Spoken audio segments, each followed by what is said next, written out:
I need to verify your guest status. It's right here on the card. I'll need to confirm that. On what basis are you questioning my access to a facility I've paid for? 5 words ended a 12-year career and triggered a $2 million lawsuit. Betty Dahlen had said them 1,000 times before to guests she deemed suspicious, never imagining they'd be her last as a Heritage Grand employee. "Excuse me, sir. I'm going to need to see your room key," Dahlen announced, her arms already crossed in a blocking stance as she approached the well-dressed black man who just entered the executive lounge with a valid keycard. "I need to verify your guest status." Judge James Walter didn't move from where he stood. His portfolio remained under his arm, his voice measured and professional.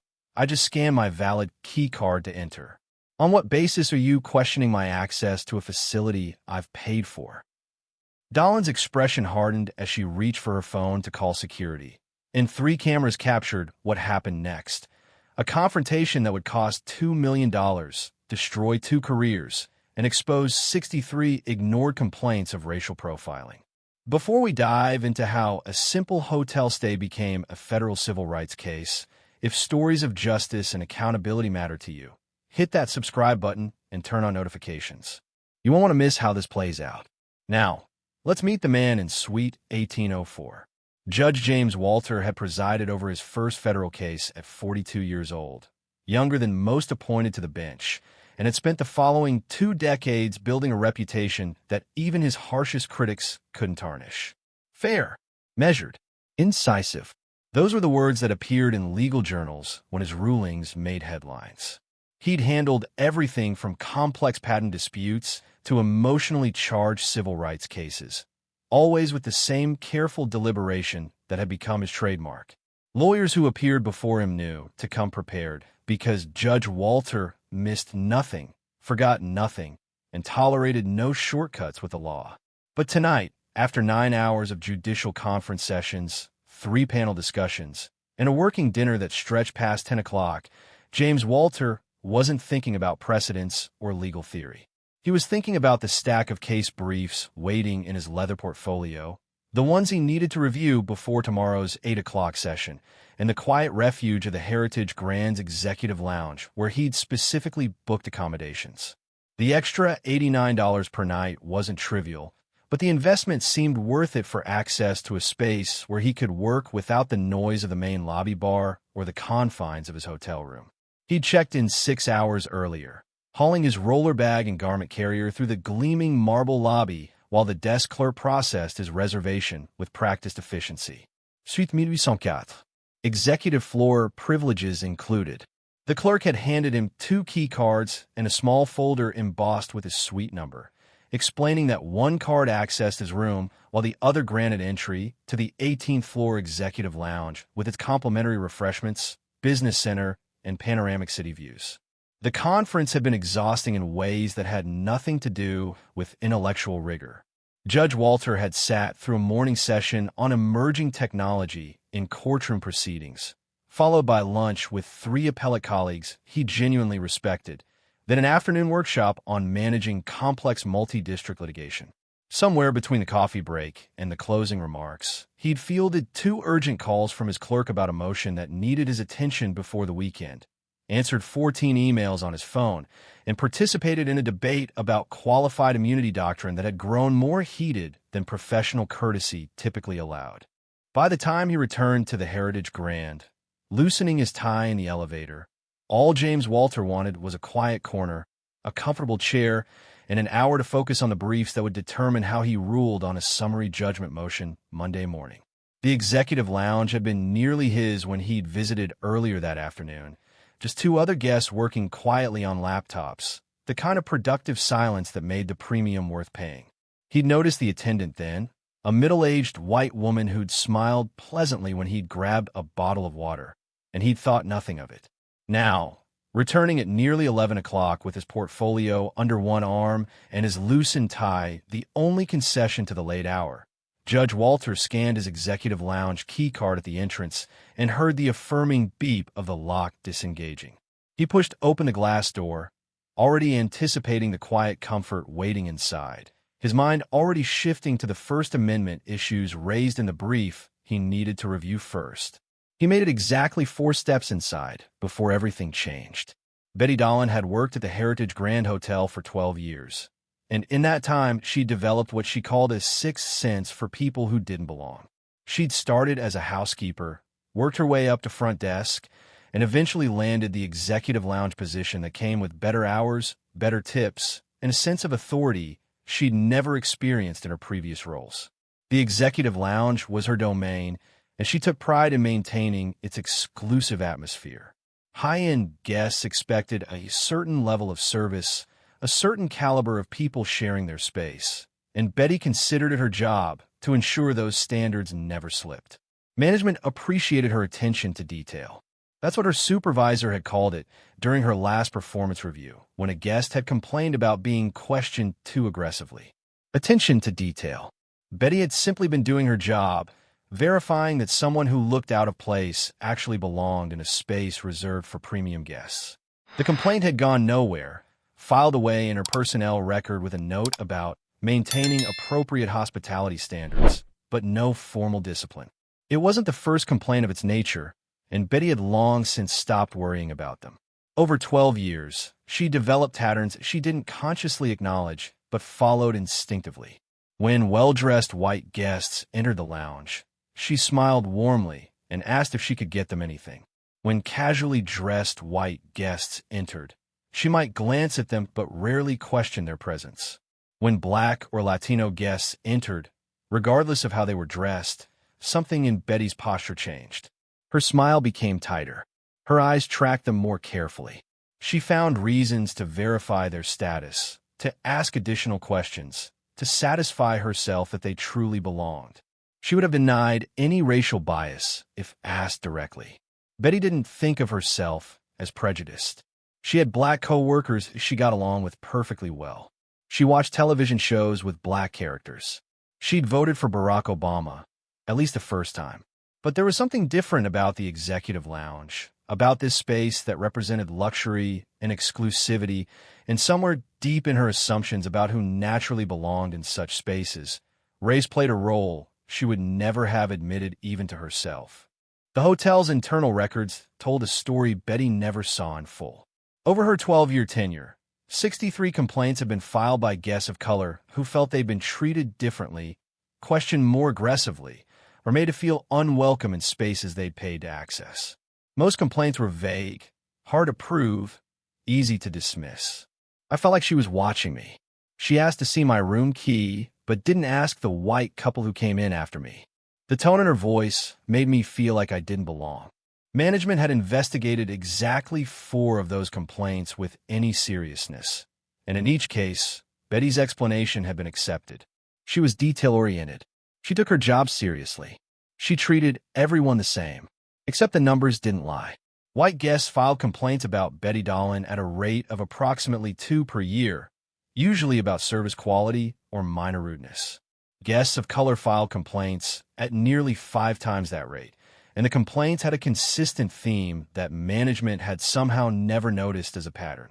Betty herself saw each incident in isolation, never recognizing the cumulative weight of her actions, never acknowledging the exhausting reality she created for guests who simply wanted to enjoy amenities they'd paid for without having to justify their existence. On this particular night, Betty had been dealing with what she considered a difficult evening. A guest had complained about the coffee temperature. Another had spilled wine on the carpet. She was tired, looking forward to her shift ending in 40 minutes. And when the glass door opened at 10:47 p.m., she looked up from her desk with an expression that had already hardened before she saw who was entering. A Black man in a business suit, tie loosened, leather portfolio under his arm. Executive lounge at nearly 11 o'clock. Betty's internal radar activated instantly. That sixth sense that had never steered her wrong, that had caught the woman trying to use her sister's room, key last year, and the teenager who'd slipped in behind legitimate guests 2 months ago.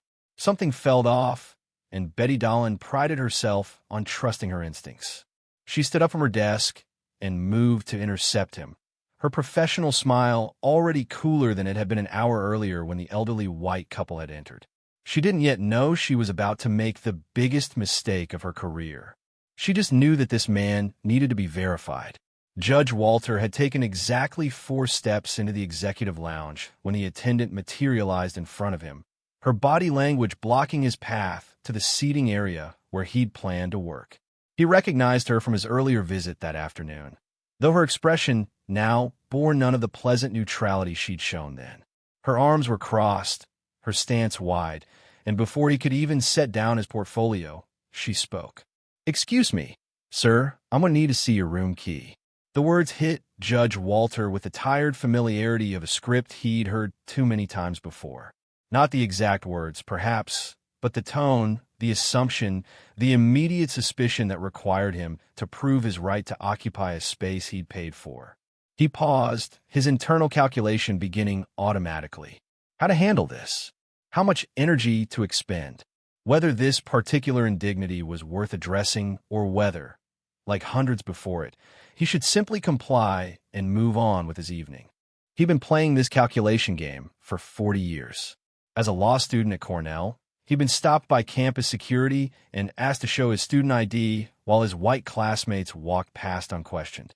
As a young attorney, he'd been mistaken for a defendant in his own courtroom, with a bailiff asking him to wait in the gallery until the public defender arrived. As a federal judge, he'd had court staff assume he was a lawyer rather than the presiding jurist, at least until they saw his nameplate.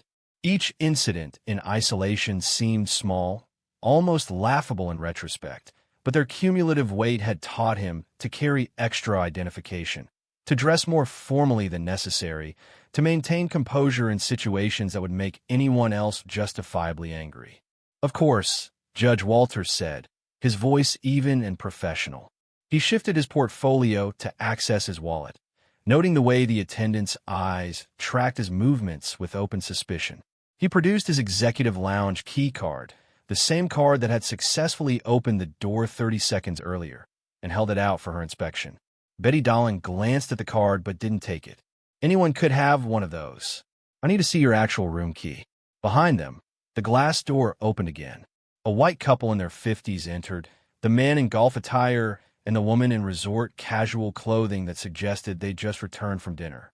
Betty's expression transformed instantly. "Good evening, folks. Can I get you anything?" "Fresh coffee, just brewed." The couple smiled and moved past without being asked for identification, without having their right to enter questioned, without needing to produce evidence of their guest status. They settled into armchairs near the window with the easy comfort of people who'd never once had to justify their presence in a space they'd paid to access. Judge Walter felt something shift inside him, a familiar anger that he'd learned to sublimate into calm, controlled action. He could see exactly what was happening, could trace the lines of bias with the same analytical clarity he brought to legal analysis. This wasn't about security or verification. This was about who Betty Dahlen instinctively believed belonged in this space, and who she instinctively suspected didn't. He produced his room key from the same wallet, the folder embossed with Suite 1804 clearly visible. "My room key as requested. Suite 1804 on the executive floor." Betty took the folder this time, examined it with theatrical skepticism, then looked back at Judge Walter with an expression that hadn't softened. "I'm going to need to verify this with the front desk. Did you book this room yourself?" "I did." "And you're staying alone?" "I am." "What's the purpose of your visit?"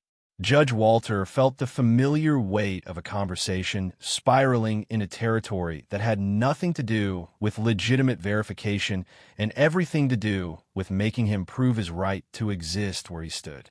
Across the room, the white couple hadn't been asked a single question. They were now enjoying complimentary wine and cheese, exactly as advertised in the executive floor amenities list. He made his decision.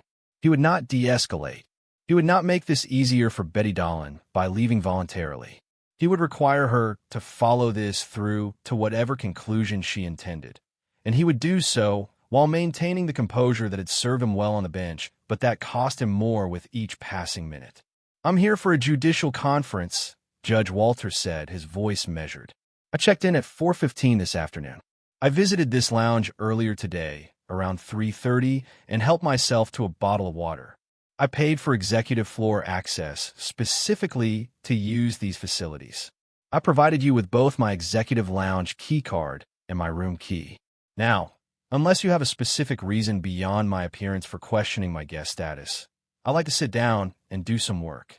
Betty Dahlen's expression hardened further. She caught something in his tone, some refusal to perform the apologetic deference she expected. Sir, I'm just doing my job. I need to maintain security for our premium guests. I'm a premium guest. That remains to be seen. She turned away from him, moving back to her desk, and Judge Walter watched as she picked up her phone. He knew what was coming next because he'd seen this performance before. When compliance with unreasonable demands didn't satisfy, when evidence wasn't accepted, when the script required escalation to prove a point, security would be called. And then he would have to decide just how far he was willing to let this go. Betty Dahlen held the phone to her ear while keeping her eyes locked on Judge Walter. Her body language projecting authority she clearly felt he hadn't properly acknowledged. Judge Walter set his portfolio down on a side table, a deliberate gesture that announced his intention to stay, and pulled out his phone to check the time. 10:51 p.m. He had case briefs to review, a ruling to prepare, and absolutely no patience for this performance, but he'd committed to seeing it through. Security? This is Betty in the executive lounge. I have a situation up here. There's an individual who's claiming to be a guest, but I can't verify his status. Could you send someone up? She paused, listening, her eyes never leaving Judge Walter. Yes, I have his room key, but anyone could have found that.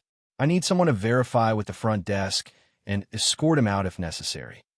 Across the room, the white couple had stopped their quiet conversation and were now watching the scene unfold with the uncomfortable awareness of witnesses who wish they were anywhere else.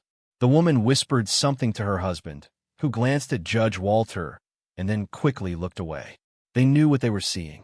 Everyone in the room knew what they were seeing. But knowing and intervening were two different things, and Judge Walter had long since stopped expecting strangers to interrupt injustice on his behalf. Betty hung up and returned to where Judge Walter stood, this time maintaining a careful distance as though proximity to him represented some kind of threat. Security is on their way to verify your guest status. I'm going to need you to wait by the door until they arrive. I'll wait right here, Judge Walter said, his voice carrying the quiet authority of someone accustomed to being obeyed. I'm not leaving the lounge I paid to access because you've decided to question my legitimacy, despite the evidence I've provided.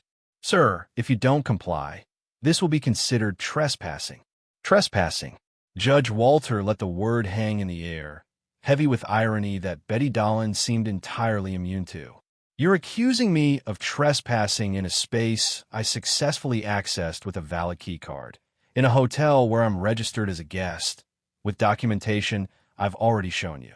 And you made this accusation approximately 30 seconds after allowing two other guests to enter without any verification whatsoever.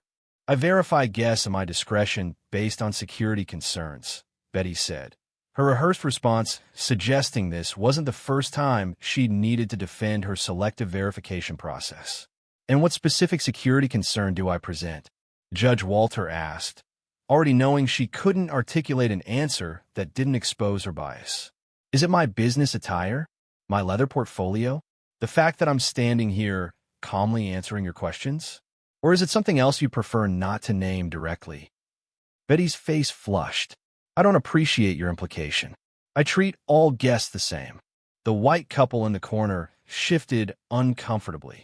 The woman pulled out her phone, and Judge Walter caught the subtle movement of her angling it toward them, perhaps recording, perhaps just opening an app for distraction. Either way, there would be witnesses to whatever happened next.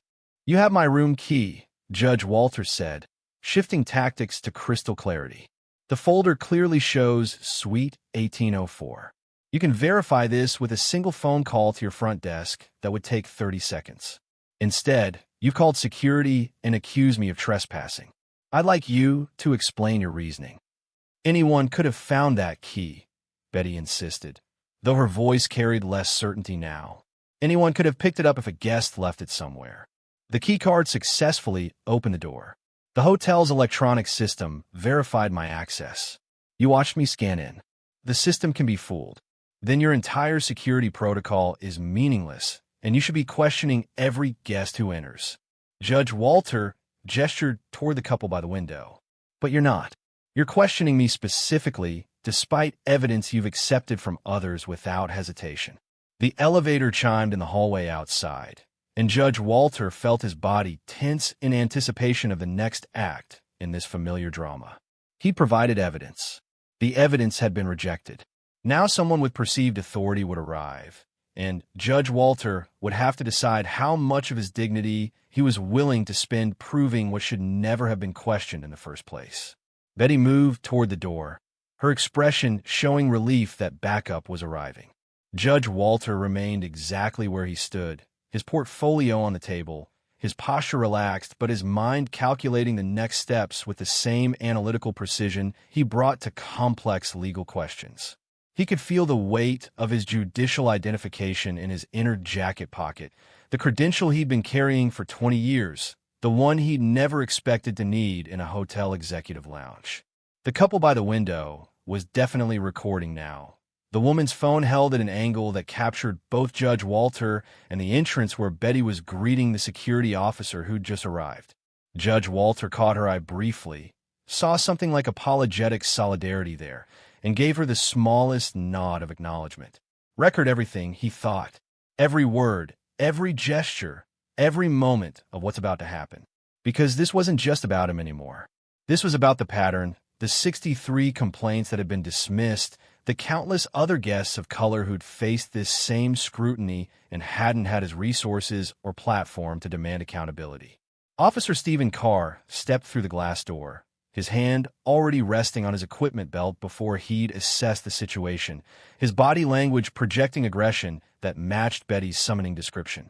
He was white, middle-aged, with the build of someone who'd probably played football in high school and had spent the decade since trying to maintain that same physical authority. His uniform was hotel security, but his bearing suggested he'd missed his calling in law enforcement or perhaps failed to qualify for it. Betty immediately moved to his side, her voice taking on a breathless quality that matched her body language. "Thank you for coming so quickly. This individual claims to be a guest, but I have concerns about the validity of his access. He's being uncooperative and refusing to leave until we can verify his status." Judge Walter noted the characterization, the way answering questions calmly while declining to leave a space I have legitimate access to had been transformed into being uncooperative and refusing to leave. The translation was familiar. The way asserting his rights somehow became evidence of misconduct in the eyes of people determined to see him as a problem. Officer Carr looked Judge Walter up and down with an expression that mixed skepticism and barely concealed hostility. He didn't introduce himself. He didn't ask for Judge Walter's side of the story. He simply accepted Betty's framing and proceeded as though her version of events was established fact. "Sir, I'm going to need you to step outside the lounge while we verify your guest status with the front desk." His tone left no room for discussion, the voice of someone accustomed to being obeyed without question. Judge Walter remained motionless. "I'm a registered guest in Suite 1804. I've already provided verification to Ms. Dahlen. I successfully accessed this room with my keycard. I have no obligation to leave while you take 30 seconds to call your front desk and confirm what I've already proven. Sir, you need to comply with my instruction." Carr's hand shifted on his belt, a gesture meant to remind Judge Walter of the implicit threat of force backing up his words. "Or what?" Judge Walter asked quietly. "You'll arrest me for trespassing in a hotel where I'm a paying guest?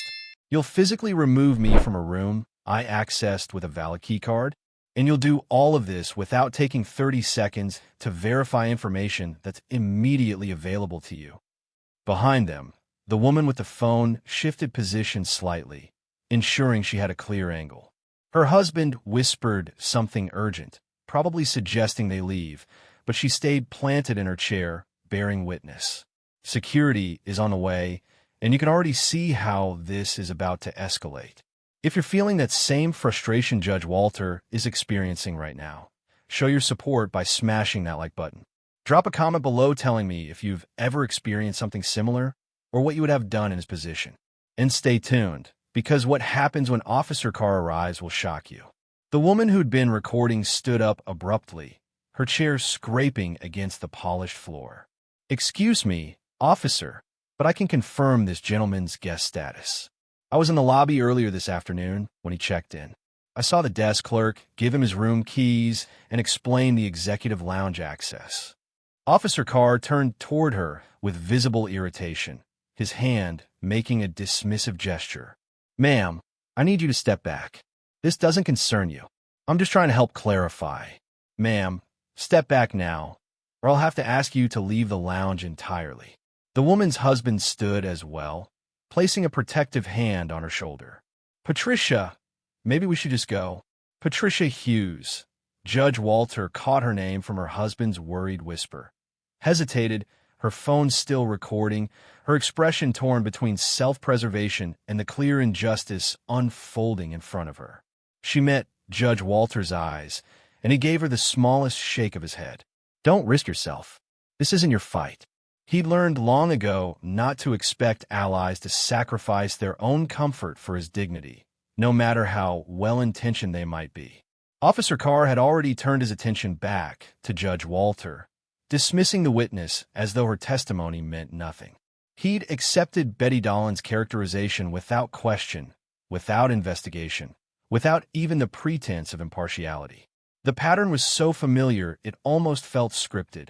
A white woman makes an accusation, a white authority figure believes her instantly, and the black man's evidence and witnesses become irrelevant details in a predetermined narrative.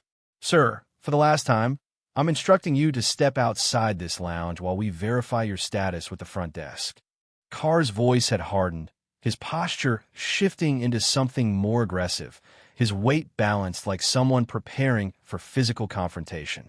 "And for the last time, I'm declining to leave a space I have every legal right to occupy," Judge Walter replied, his voice maintaining the same measured calm that had carried him through 2 decades of courtroom disruptions and aggressive attorneys. "You have multiple means of verification immediately available to you. Ms. Dahlen has my room key with my suite number clearly visible. You just heard a witness confirm seeing me check in. You can call your front desk and have confirmation in 30 seconds. Yet instead of taking any of these simple steps, you're threatening to remove a paying guest based solely on the unsubstantiated suspicion of your employee." "I don't have time for this," Carr said, and Judge Walter recognized the statement for what it was, the last verbal warning before physical action. "You can cooperate voluntarily, or I can remove you. Your choice." Betty Dahlen stood behind Carr, her arms crossed, her expression vindicated. She called for backup, and backup had arrived, ready to enforce her judgment without question. This was her domain being protected, her authority being validated, her instincts about who belonged and who didn't being confirmed by someone with even more power than she had. Patricia Hughes hadn't left. She'd moved back as instructed, but kept her phone raised, recording everything, and Judge Walter felt a flash of gratitude for her stubborn witness. Whatever happened next would be documented. The pattern would be visible. The evidence would exist beyond anyone's ability to deny or dismiss it. "I'm not leaving," Judge Walter said quietly. "If you want me removed from this lounge, you'll have to do it by force on camera without having made any genuine attempt to verify the information I've provided. And when you do, I want you to understand that you're not removing a trespasser or a gatecrasher. You're removing a federal judge who will remember every detail of this encounter." Carr's expression shifted slightly, uncertainty flickering across his face for the first time. "You're what? You heard me correctly? But don't let that stop you from following through on your threat. I'd hate for you to change your approach now based on information that should have been irrelevant to how you treated me in the first place." Officer Carr's hand moved to his handcuffs, the metallic click audible in the suddenly silent lounge. "Sir, you're now being detained for trespassing on hotel property. You need to place your hands behind your back."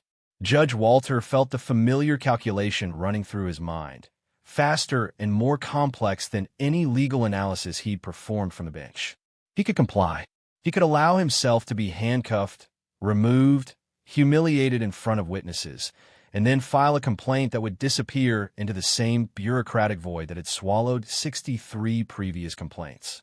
He could absorb this indignity the way he'd absorbed hundreds of others, maintaining his dignity through restraint, preserving his energy for battles that mattered more than his pride.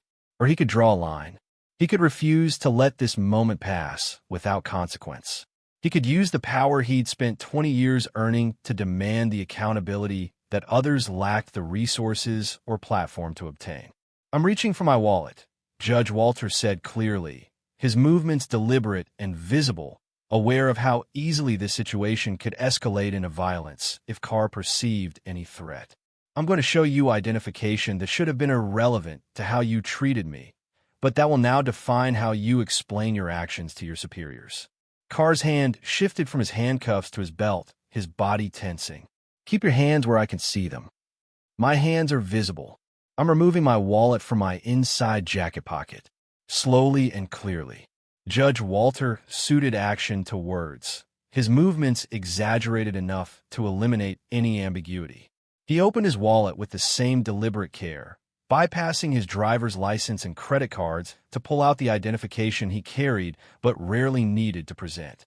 The federal judicial identification was simple: his photograph, his name, the seal of the United States District Court, and the words that carried weight in every legal setting in the country. Judge James Walter, United States District Court Judge, District of New York. He held it out for Officer Carr to see, watching the man's face transform as understanding dawned. The aggression evaporated first, replaced by confusion, then comprehension, then something that looked like the beginning of panic. Carr's hand fell away from his belt entirely. His posture shifted from aggressive to defensive. He took the identification with hands that had started to shake slightly. Betty Dahlen moved closer to see what had caused the sudden change, and Judge Walter watched the color drain from her face as she read the credential. Her mouth opened, but no sound emerged. The vindicated authority in her expression collapsed into something closer to horror. "Let me be very clear about what just happened here," Judge Walter said, his voice carrying the same measured authority he used when addressing attorneys who'd failed to meet courtroom standards. "You, Officer Carr, threatened to arrest and physically detain a sitting federal judge without probable cause, without investigation, and without making even minimal effort to verify information that was immediately available to you. You, Ms. Dahlen, accused a paying guest of trespassing, theft, and fraud based solely on his appearance, then called security to have him forcibly removed despite evidence of his legitimate guest status." He gestured toward Patricia Hughes, still recording by the window. "You did this in front of witnesses. You did this on camera. And you did this as part of what I'm now certain is a pattern of discrimination that has been documented, reported, and systematically ignored by this hotel chain." The executive lounge had gone completely silent except for the quiet hum of the ventilation system and the barely audible sound of Patricia Hughes's phone capturing every word. Officer Carr still held Judge Walter's judicial identification, staring at it as though hoping the words might rearrange themselves into something less damning. Betty Dahlen had gone pale, one hand clutching the edge of her desk as though she needed physical support. "This is a misunderstanding," Carr began, his voice lacking conviction. "We were just following protocol." "Protocol," Judge Walter interrupted, his tone cutting through the excuse with surgical precision, "would have been verifying my guest status with a 30-second phone call before threatening arrest. Protocol would have been treating me with the same courtesy extended to every other guest who entered this lounge tonight. What you followed wasn't protocol. It was bias. And that bias led you to threaten a federal judge with unlawful arrest based solely on the color of his skin." "I didn't know," Betty started. "You didn't know I was a judge." "That's precisely the point." Judge Walter's voice remained level, but the authority behind it was unmistakable. "My position shouldn't matter. I shouldn't need to be a federal judge to be treated with basic dignity and respect. But the fact that you didn't know makes your actions worse, not better, because it means you were prepared to treat any black guest exactly the way you treated me tonight." He turned to address both of them directly, and 20 years of judicial bearing made them unable to look away. "I want you to understand that what happened here wasn't a customer service failure. This was a violation of my civil rights. You didn't just question my access to a hotel amenity. You engaged in racial profiling, false accusation, and threatened unlawful detention. And you did it while a witness tried to confirm my status, and you dismissed her testimony without consideration. Patricia Hughes lowered her phone slightly. I tried to tell them I saw you check in. I know, Mrs. Hughes, and I appreciate your attempt to intervene. Unfortunately, it reveals another dimension of this incident, that even a white witness confirming my legitimate presence wasn't sufficient to overcome their predetermined assumptions about who belongs in this space. Carr tried again, desperation creeping into his voice. Judge Walter, I apologize. If you'd known I was a judge, you would have treated me differently. I understand, but every person you encounter deserves the same basic respect regardless of their profession or status. The problem isn't that you didn't recognize my position. The problem is that you saw a black man and immediately assumed criminality. He pulled out his phone, deliberately, and began typing. Betty watched with growing alarm as Judge Walter's fingers moved across the screen. What are you doing? I'm documenting this incident in detail while the facts are fresh. Timestamps, names, specific statements made. I'm also sending a message to my clerk instructing her to begin compiling documentation for a formal complaint. He looked up from his phone, his gaze moving between Betty and Carr. This complaint won't be filed with your hotel management alone. I'll be filing with the appropriate federal authorities who investigate civil rights violations and public accommodations. Betty's voice came out as barely more than a whisper. You're going to sue? I'm going to ensure there's accountability. I'm also going to request a full investigation into this hotel chain's complaint history, because I suspect what happened tonight isn't an isolated incident. I suspect there's a pattern of discrimination that's been reported, documented, and systematically ignored by management more concerned with protecting employees than addressing bias. The elevator chimed again, and a woman in an immaculate gray suit emerged, moving with the purposeful urgency of someone responding to a crisis. She took in the scene with sharp eyes, Judge Walter standing calm and composed, Betty Dahlen ashen-faced behind her desk, Officer Carr still holding the judicial identification like it might burn him, and Patricia Hughes recording everything from her position by the window. I'm Rachel Chun, General Manager of the Heritage Grand. Mrs. Hughes called the front desk and informed me of a situation requiring immediate attention. Her eyes fixed on Judge Walter's judicial ID, still in Carr's trembling hand, and her expression tightened. Judge Walter, I understand there's been an incident. I've reviewed the security footage from the lounge entrance and the body camera Officer Carr is required to wear during guest interactions. Betty's face, already pale, went a shade whiter. Carr's jaw clenched as he realized his own equipment had documented everything. Rachel turned to her employees with the controlled fury of someone who understood exactly how badly they'd failed. Betty, Stephen, you're both suspended pending a full investigation, effective immediately. Remove your credentials and report to HR first thing Monday morning. I'll escort you out. Rachel, I was just doing my job, Betty began. Your job is to provide hospitality to paying guests, not to racially profile them and call security without cause. Rachel's voice was clinical, professional, but edged with steel. We'll discuss this in detail during the investigation, but right now you need to leave this lounge. She turned back to Judge Walter, her expression shifting to something more careful. Judge Walter, on behalf of the Heritage Grand, I offer my most sincere apologies. What you experienced tonight was completely unacceptable. I'd like to offer you upgraded accommodations in our presidential suite, a full refund of your stay, and complimentary access to all hotel amenities for the remainder of your conference. Judge Walter's expression didn't change. I appreciate the apology, Ms. Chun, but I'm declining your offers. Rachel blinked, clearly not expecting refusal. I understand you're upset. I'm not upset. I am reserved. I don't want upgraded accommodations or refunds. I want accountability. He pulled up something on his phone and turned the screen toward her. I want you to investigate every complaint of racial discrimination filed against this hotel chain in the past 5 years. I want to know how many times guests of color reported being treated exactly the way I was treated tonight.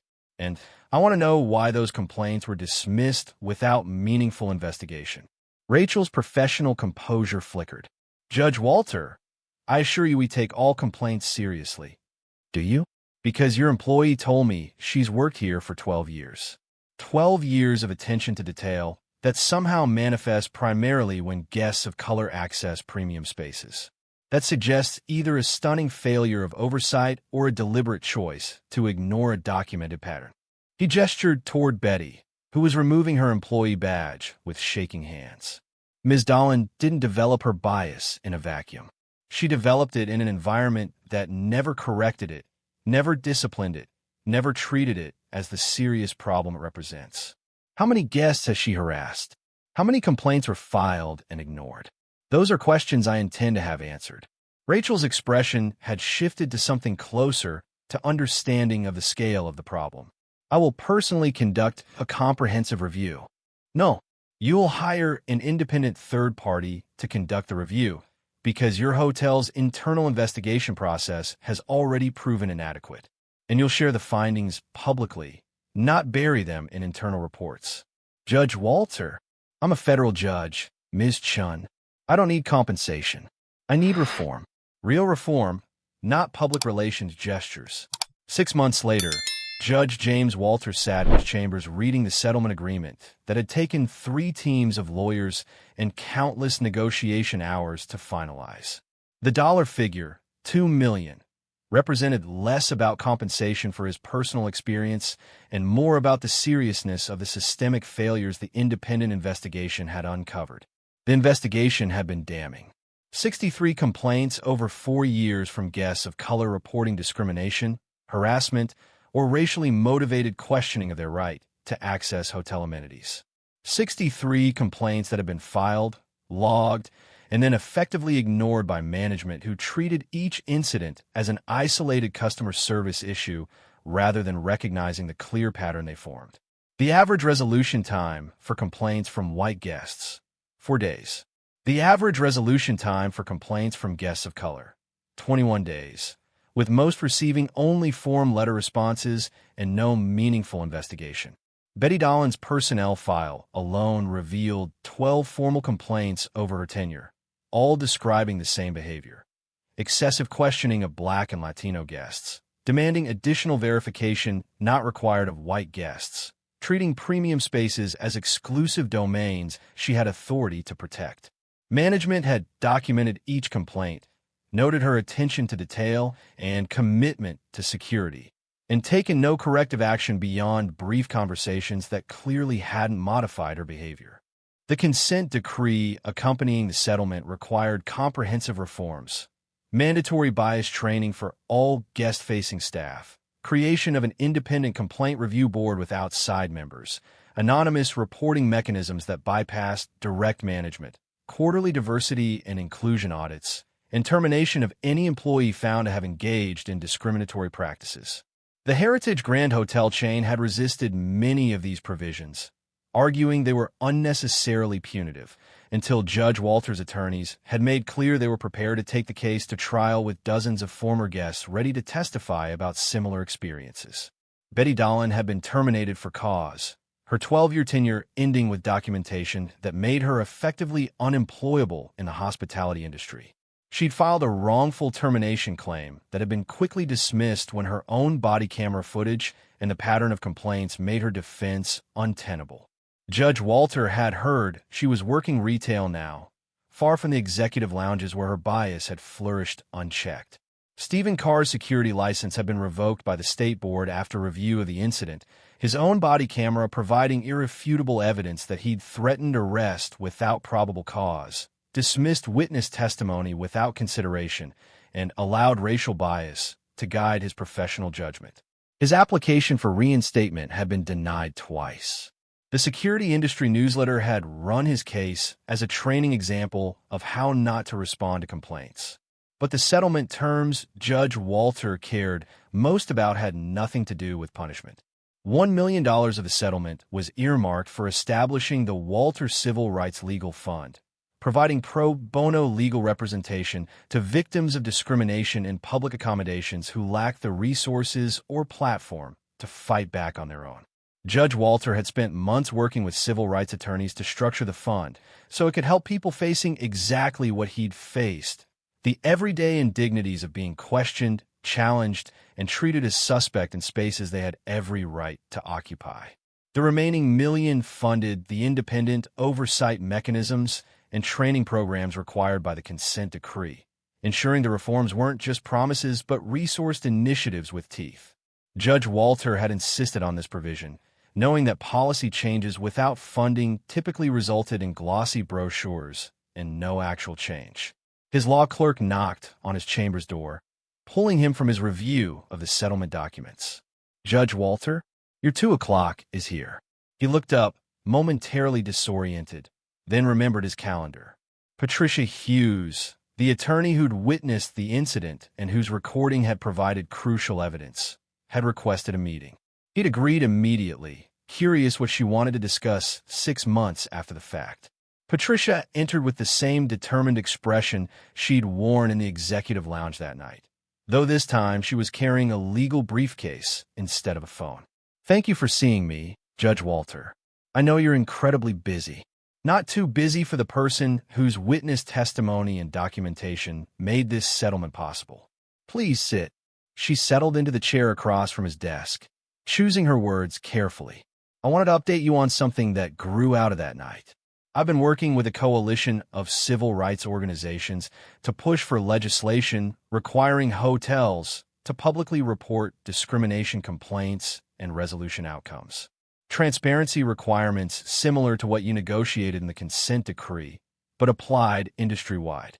Judge Walter felt something shift in his chest, a recognition that the ripples from that night had moved farther than he'd realized. Mandatory public reporting? Exactly.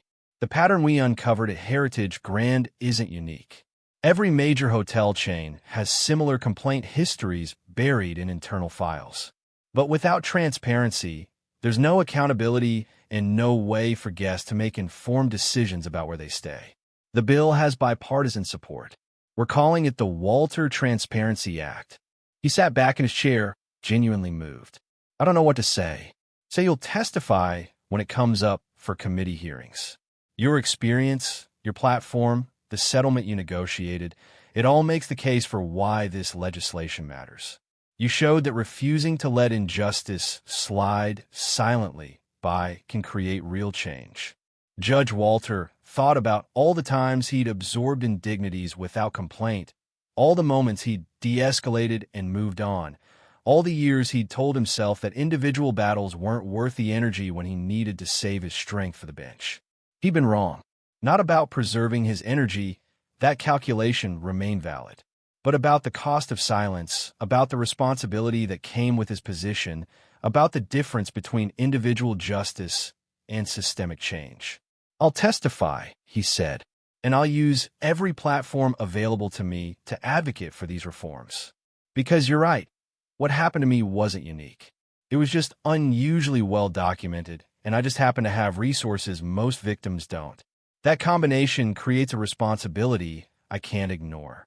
Patricia smiled, the same fierce expression she'd worn when she'd refused to stop recording despite Officer Carr's demands.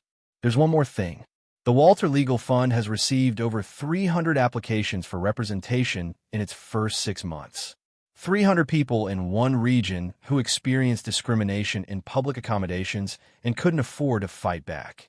The demand is overwhelming. 300, Judge Walter repeated quietly. 300 stories like his own. 300 moments of being questioned, challenged, threatened in spaces they had every right to occupy. 300 people who needed resources they didn't have. The fund is making a difference. It's already won settlements in 40 cases and forced policy changes at 17 different establishments. You created something that's outliving the incident that sparked it. After Patricia left, Judge Walter returned to the settlement documents, but his mind was elsewhere. He thought about the man he'd been 6 months ago, standing in that executive lounge, calculating whether to comply or resist, whether to absorb one more indignity or finally draw a line. He'd drawn the line, and it had cost him energy and time and emotional resources he'd been conserving for decades. But it had been worth it. Not because he'd been compensated. He was donating his personal portion of the settlement to the legal fund, but because refusing to let that moment pass without consequence had created ripples that were still spreading. Legislation, legal resources, policy changes, training programs, accountability measures that would protect people who would never know his name but would benefit from his refusal to stay silent. His transformation was complete. He'd spent 20 years believing his responsibility was to administer justice from the bench, to rule fairly on cases that came before him, to maintain the integrity of the legal system through his careful judgment. He still believed all of that. But now he understood that his responsibility extended beyond the courtroom, that sometimes the most powerful thing a judge could do was refuse to let injustice slide silently by, especially when that injustice was directed at him personally. The hotel incident had taught him that individual dignity and systemic change weren't separate goals but connected imperatives. Every time someone with resources and platform chose silence over confrontation, they made it harder for the next person without those advantages to fight back. Every time someone drew a line and demanded accountability, they created precedent and possibility for others. Judge James Walter returned to his case briefs, the ones he'd been trying to review that night in the executive lounge, but with a different understanding of what justice required. It required fair rulings from a bench, yes, but it also required using every tool available: his platform, his position, his resources, his willingness to endure discomfort, to ensure that the systems he served actually delivered on their promises of equal treatment and equal dignity for everyone, regardless of race or status, or the assumptions others made about who belonged in spaces of privilege and power. The settlement was final. The reforms were implemented. The fight continued. And Judge Walter had learned that sometimes the cases that matter most are the ones where you're not the judge, but the plaintiff, where justice requires not just fair judgment, but fierce advocacy, where the most important ruling is the one that says, enough. If this story moved you, don't let it end here. Subscribe to this channel for more stories of justice, courage, and people who refuse to accept injustice. Share this video with someone who needs to hear it. And if you want to see more breakdowns of real cases that change the system, check out the video I'm linking in the description. Remember, justice isn't just about the ruling. It's about refusing to let wrongdoing slide silently by. I'll see you in the next one.